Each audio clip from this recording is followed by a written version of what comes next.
রক্ষী সাহেব কই অতিথিদের পাঠিয়ে দেন।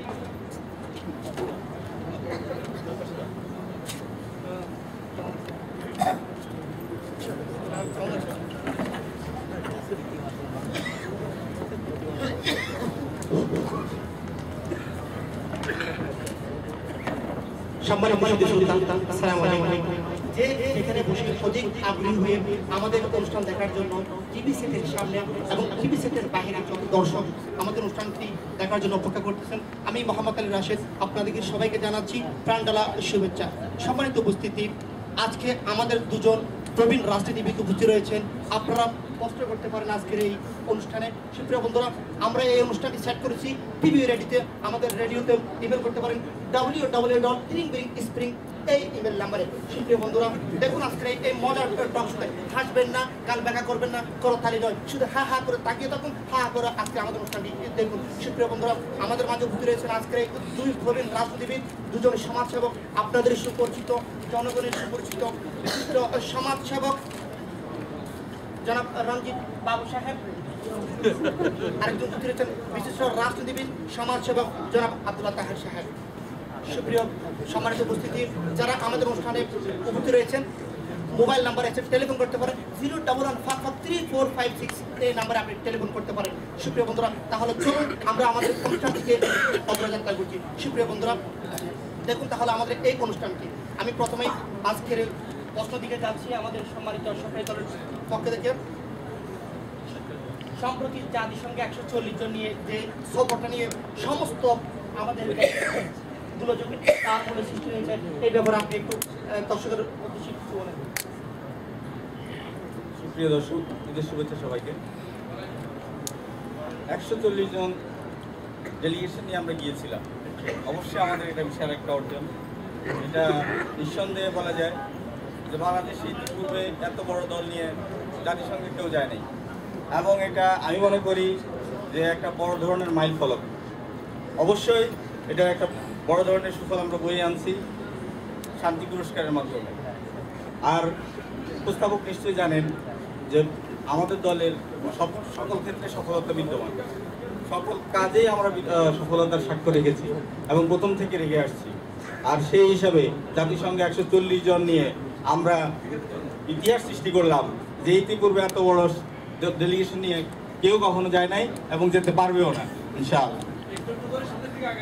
আচ্ছা, আমাদের এই রঞ্জিত সাহেবের যে বক্তব্যটা গেছেন, এটার আপনি কি মনে করেন, আপনার মন্তব্যটা কি?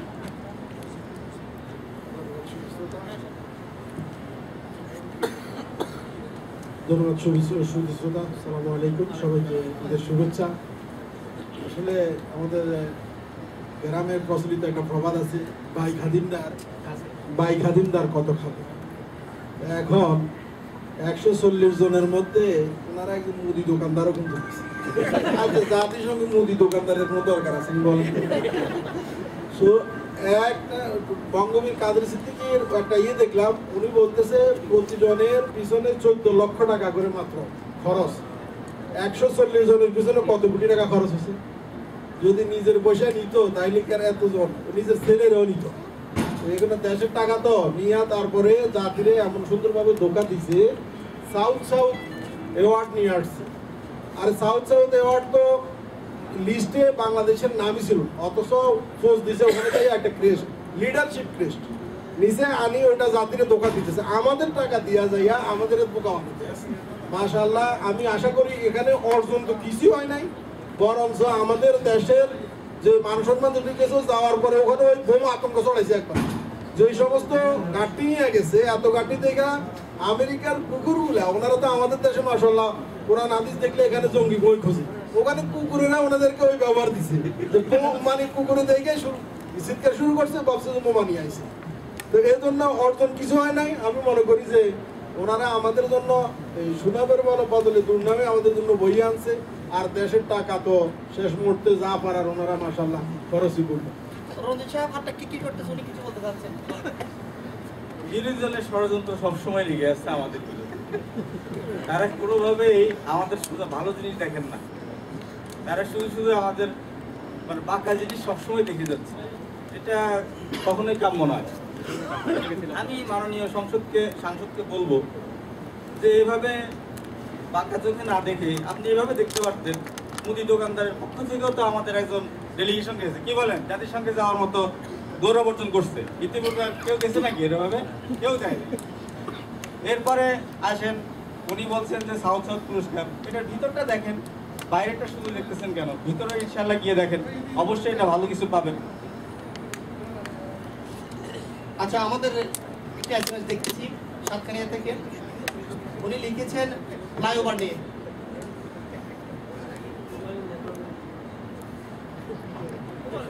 সম্প্রতি বর্তমানে কাপড় ছাড়ানোর পরে আমরা কাপড় উদ্বোধন করতে হয়, কিন্তু ফ্লাইওভার উদ্বোধন না হওয়ার আগে কিভাবে উদ্বোধন করলেন? 70% কাজ আরম্ভ হয়ে গেছে আর 30% অফ।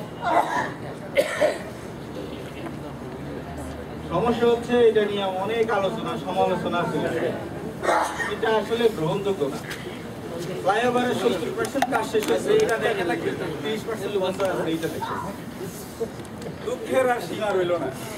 এত কাজ করলাম, ফ্লাইওভার উদ্বোধন কাজ করলাম আমরা, আর উদ্বোধন করবে আরেকজন এসে, এটা কি হয়? এই জন্য আমরা উদ্বোধন করেছি। বিজয়ের ঘোষণা আমরা এর আগেও দিয়েছি। বিজয় আমরা যখন ঘোষণা আগে দিতে হয়, তারপরে যাই বিজয় অর্জন করতে হয়, ঠিক কিনা? এই ব্যাপারে আমি মনে করি যে আমরা যথার্থই কাজ করেছি এবং আমাদের মাশাআল্লাহ বলতে গেলে ওনাদের যে কাজগুলা, এগুলো ওনারা ভালো চোখে কেউ দেখে না, আর মিডিয়া তো আছেই আমাদের পিছনে সবসময় লাগা। দুঃখের আর শেষ নাই। আচ্ছা, ওনার বক্তব্যের আপনার মন্তব্যটা কি মনে করেন? আমি আমাদের বাবু সাহেবের কথা শুনে আমার সত্যি হাসি করতেছে। জন্মের আগে শিশুর নামকরণের মতো হইল, শিশু এখনো জন্মই নেয় নাই, নাম নিয়ে টানা।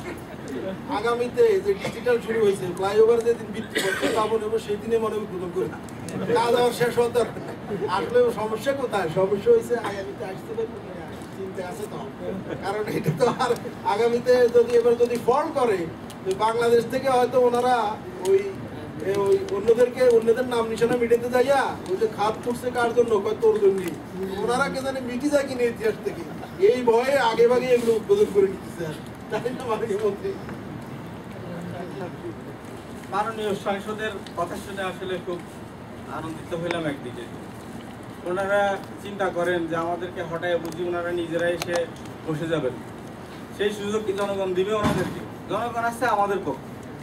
যাদের আন্দোলন করার ক্ষমতা নাই, তারা এসে যদি টকশোতে বড় বড় কথা বলে, সেটা কি আমরা মেনে নেব? কখনোই মেনে নেবে না। বাংলার জনগণ সেটা মেনে নেবে না। তারা বারবারই শেখ হাসিনা সরকারকে আবারও নির্বাচিত করবে, আমাদের সরকারকে আবার নির্বাচিত করবে। এই মুহূর্তে আমার কাছে দেখতে পাচ্ছি, ইমেলটা দিয়েছেন ফটিয়া থেকে। সম্মানিত সুধী উপস্থিতি, তারা টিভি সাবটা আমি আবার বলছি, আপনি ইমেল করতে পারেন www.com/spring এই ইমেলে। সুপ্রিয় বন্ধুরা, আমরা কত রকম খেলা দেখি, ফুটবলের ফাইনাল ম্যাচ, ক্রিকেটের ফাইনাল ম্যাচ, কিন্তু রাজনৈতিকের ফাইনাল ম্যাচ 25 অক্টোবর। এক কোন ধরনের 25 অক্টোবর ফাইনাল, আপনি কিছু বলেন?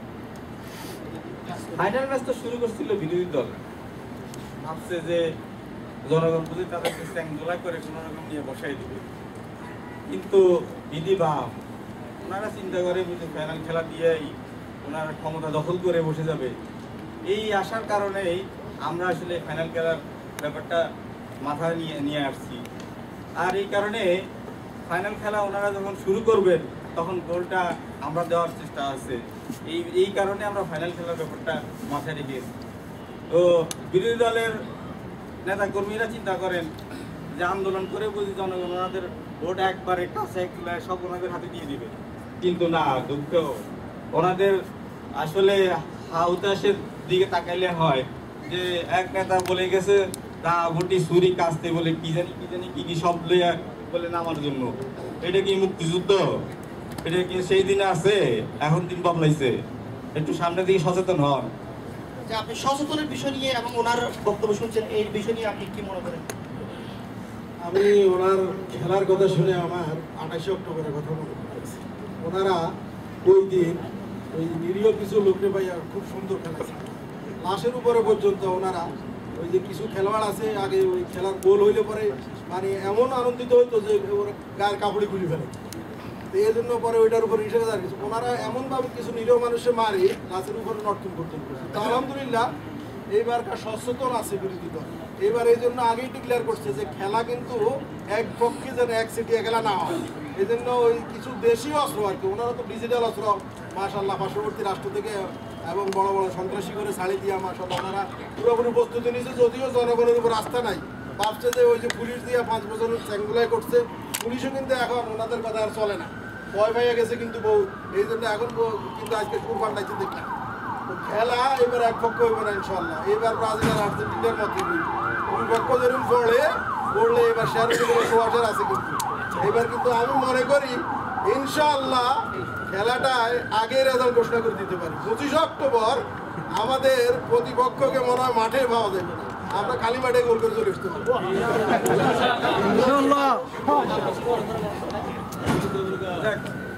বিরোধী দলীয় সাংসদের কথা শুনে খুব আশ্বস্ত পেলাম ডিজিটাল শব্দটা ওনার মুখ দিয়ে বের হয়েছে ডিজিটাল শব্দটা আমাদের সৃষ্টি আমাদের ডিজিটালের মধ্যে যে উনি চলে আসছে এই ব্যাপারে আমি খুবই আনন্দিত আর যারা তাল নাই তাল আছে তাল অবশ্যই থাকবো তাল কেন থাকবে না তাল ছাড়া কি ডিজিটাল হয় আর সেই তালের মধ্যে আপনি পড়ে গেছেন ইনশাআল্লাহ এই ব্যাপারে আমরা চেষ্টা করবো না সামনে আরো সুন্দরভাবে দেওয়ার জন্য আরো আর যারা আন্দোলন করার মতো কোনো ক্ষমতা নাই কলাপসিবল গেট লাগাই আন্দোলন করে তাদের ব্যাপারে তো আমরা চিন্তা করতেই পারি নাকি আমরা শেষের দিকে আচ্ছা আমি আপনাকে আরেকটা প্রশ্ন করতে চাচ্ছি আমাদের দেশে এসএসসি এইচএসসি বিভিন্ন পরীক্ষা পাস প্রশ্নপত্র পাস হওয়ার আগে পরীক্ষা অফ হয়ে যায় এই কোন বিচার কার্যালয় বিচার বিভাগের প্রতি আমি খুব শ্রদ্ধাশীল তাদের কোনো কর্মকাণ্ডের ব্যাপারে আমি বলতে রাজি না তবে ষড়যন্ত্র সব দিকেই আছে আর এই ষড়যন্ত্রের মূল হোতা কারা এটা তো আপনারা দেখতে পাচ্ছেন আমাদের অলরেডি আইন শৃঙ্খলা বাহিনী বিভিন্নভাবে চেষ্টা করে যাচ্ছে আর এই কারণে আমরা অনেকটা সফলতা অর্জন করেছি আর কারা এটার পিছনে কাজ করে যাচ্ছে এটা সময় হইলে আপনারা দেখতে পাবেন যারা ফাঁস করার ব্যাপারে চিন্তা ভাবনা করছে এবং করার ব্যর্থ প্রয়াস চালাইছে তাদেরকে আমরা ছাড়বো না সময় আসুক দেখা হবে আচ্ছা ওনার বক্তব্যটা আমি আসলে ওনার বক্তব্য শুনে আসলে আমি খুবই মর্মাহত ওনারা যে আপনার দুঃখ প্রকাশ করা উচিত ছিল এত ওনারা নিজেদেরকে সচেতন মনে করে কিন্তু ওনাদের ঘরের বেড়া কেটে যে কোন সময় চোর ঢুকছে ওনাদের খবর নেই রায় প্রকাশ হওয়ার আগের দিনেই রায় বাজারে পাওয়া গেছে এরপরেও আমরা কি আস্থা রাখতে পারি নাকি এই ট্রাইব্যুনালের মধ্যে আমরা আস্থা রাখতে পারি না তাই যদি পরীক্ষার প্রশ্নপত্র ফাঁস হয় পরের দিনই কিন্তু এটা কিন্তু পরীক্ষা বাতিল হয়েছে এই সূত্র মতে এটা বাতিল হয়ে যাওয়ার তো কথা ছিল কিন্তু বাতিল করে নাই কারণ বাতিল করবো কি জন্যে বাতিল করার তার সময় নাই আর ওনাদের তো খেলা মাশাআল্লাহ আর কয়দিন আছে আর মাত্র 7 দিন বাকি আল্লাহু আকবার তো এজন্য ওনারা এখন ওই রায় পাশ হওয়ার জন্য যাইয়া ওই যেখানে আইন মন্ত্রণালয় যে রায় লিখে দিয়েছিল সেই রায় পাশ হওয়ার জন্য যে ওখানে যে দারোয়ানা ছিল কম্পিউটার ম্যান এগুলোর আরেকটা জজ নিয়ে নাটক করেন যারা পাশ করছে এসকেপি সংলাপ এটা কি এসকেপি আলাদা দৌড়ছিল বিচারপতি নিজে এর বিচার হয়েছিল যে চোর দৌড়ছে এর বিচার হইলো কিন্তু যে চুরি করছে ওর বিচার হইল না এটাই ছিল আমাদের দেশের সরকার ইনশাআল্লাহ এই শুক্রবার বিচার ওই যারা এইগুলো মানে যে সমস্ত লোকেরা ওনার ট্রাইব্যুনালে নিয়োগ দিচ্ছেন ওনারা আমি কিছুদিন আগে দেখলাম যে এমপি ইলেকশন করার জন্য ওনারা প্রস্তুতি নিতেছে মাশাআল্লাহ বিচারপতিরা চিন্তা করে জাগরে নিয়ে তো এই যে সাজানো রায় আর এই যে জোর করে মানে কিছু কিছু মানুষগুলারে যাদেরকে একটা স্কুল করতে পারে নাই যে স্বাধীনতার পর থেকে যে দুর্নীতির একটা টাকা ওই যে আমার ওই ভাই যারা ওই যে ব্রাক বিশ্ববিদ্যালয়ের এই ভাইয়ের সুদ ধরে বলতে হয় যে 1 টাকা দুর্নীতি যাদের প্রমাণ করতে পারে নাই হ্যাঁ জিজ্ঞেস করি উনি বলতেন যাদের 1 টাকা দুর্নীতি প্রমাণ করতে পারে নাই তাদেরকে কিভাবে তোমরা আজকে এই জনগণের সামনে এইভাবে মানে তোমরা এই পার্টির এই সমস্ত নাটক মঞ্চস্থ করতে পারো তো ইনশাআল্লাহ সেই দিন ইনশাআল্লাহ বেশি দূরে নয় যারা এই সমস্ত ভুল বিচার করতেছে এদের বিচার কিন্তু জনগণের করবে জজ মিয়া তো আমরা সৃষ্টি করি না জজ মিয়া সৃষ্টি করছেন বিরোধী দলেরা আর সেটা স্বীকার করে নিলেন এটাই এখন বোঝা যাচ্ছে যাই হোক উনি ওনার বক্তব্য রাখছেন আইন শৃঙ্খলা বাহিনী তাদের কাজ চালিয়ে যাবে। আর সেই সময় আমরা দেখতে পাবো কি আসল নাটের গুরু, সেই সময় আমরা দেখব, সেই অপেক্ষায় রইলাম। আচ্ছা, আমি বিরোধী দলের কাছে যাচ্ছি, আপনারা ওনাদের অধীনে নির্বাচন করতে গিয়ে আপনারা সন্তুষ্ট নাকি? ওনাদের অধীনে নির্বাচনে সন্তুষ্ট হই কিভাবে? ওনারা এমপি থাকবে, পদত্যাগ করবে না, সংসদ বহাল থাকবে, তারপরে গিয়া মন্ত্রী পরিষদও বহাল থাকবে, এরপরে কয়ে নির্বাচন হবে। আচ্ছা, এত ভয় ভয় আর কি আছে? এর আগে কইছিল শুধু মাননীয় প্রধানমন্ত্রী থাকবো আর সব যাইবে, এখন বলতেছে ওরাও থাকবে, সংসদও থাকবে, তারপরে নির্বাচন হবে। আচ্ছা বলেন তো, দেশও ওনাদের, রেফারিও ওনাদের, দর্শকও ওনাদের, ওই মাঠে খেলি আসা জিতে সম্ভব হইবে নাকি? হ্যাঁ, আমরা এখন আর এত বোকা না, আমরা কিন্তু অনেকটা ধাক্কা খেয়ে শিখছি। তো ওনাদেরকে বলতেছি যদি খেলার ইচ্ছা থাকে লেভেল প্লেইং ফিল্ড তৈরি করে দিয়ে, তারপরে দেখেন কত বলে হারে, 5-0 বলেই তো কিছুদিন আগে হারাইছিলাম, তাই না? এই 300 গোলে হারবেন উনি খুব ভালো বলেছেন, 5-0 গোলে হারছি, তার মানে আমাদের সরকারের অধীনে নির্বাচন দিতে কোনো সমস্যা নাই, কি বলেন? কোনো সমস্যা। সংসদ নির্বাচন 5-0 গোলে যদি ওনারা হারতে পারেন, ওনারা যদি সন্তুষ্ট থাকতে পারেন, এখন আমরা সরকার গঠন অবস্থায় থাকলে ওনাদের সমস্যা কোথায়? সমস্যা তো আমি মনে করি যে আসলে এটা মানসিকতার সমস্যা। ওই যারা দেখতে নারী তার চলন বাঁকা, কথা আছে না, যারা দেখতে নারী তার চলন বাঁকা। দেখতে পারে না রঞ্জিত বাবুরে, চলন বাঁকা হবে না? হবে তো অবশ্যই। তারপরে দেখবেন সব ঠিক মতো। মাননীয় পরিচালক, আপনি আপনার সময় ব্যয় করেছেন, আপনার সম্মানিত শিক্ষকরা যারা এতক্ষণ মনোযোগ দিয়ে কান দিয়ে শ্রবণ করে আমাদের অনুষ্ঠানটি দেখেছেন, আপনাদেরকে অত্যন্ত ধন্যবাদ। আবার যে কোনো মুহূর্তে যে কোনো সময় আপনাদের সামনে টাক টাক করে বলুন, সুস্থ আছেন তো? সালাম আলাইকুম।